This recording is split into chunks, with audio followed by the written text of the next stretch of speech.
antara amalan yang Allah kasih disebut dalam hadis, ahabbul a'mali ilallah sururun tudkhiluhu ala muslim.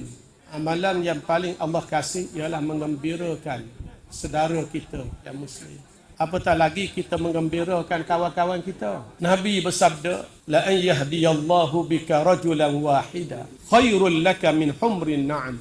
Kalau Allah Ta'ala bagi hidayah kepada seorang itu dengan sebab musabab kita, dengan kita ajak dia, kita bagi kesedaran pada dia, itu lebih baik bagi kamu daripada kau memiliki unta merah yang menjadi kebanggaan masyarakat Arab. Lebih baik daripada kau memiliki kenderaan yang paling mewah, maksudnya. Allah Ta'ala bagi kelebihan pada kita kalau orang turut kebenaran dengan sebab kita. Lebih baik daripada kita memiliki kenderaan yang paling mewah. Kita tetap kena mengaji juga. Sebab Sayyidina Umar sebut, tafaqahu qabla an tusawwadu. Mu kena mengaji sehingga faqih sebelum kamu dilantik menjadi pemimpin. Imam Bukhari tambah, wa ba'da an tusawwadu. Bahkan mu kena mengaji juga selepas kamu dilantik menjadi pemimpin. Kita baca sejarah-sejarah Khulafaur Rasyidin, jadi panduan kepada kita untuk memerintah. Jadi saya harap kawan-kawan semua, ketika umur kita di penghujung ni, kita bagi sumbangan pada masyarakat. Hak bagi dah sebelum tu alhamdulillah lah.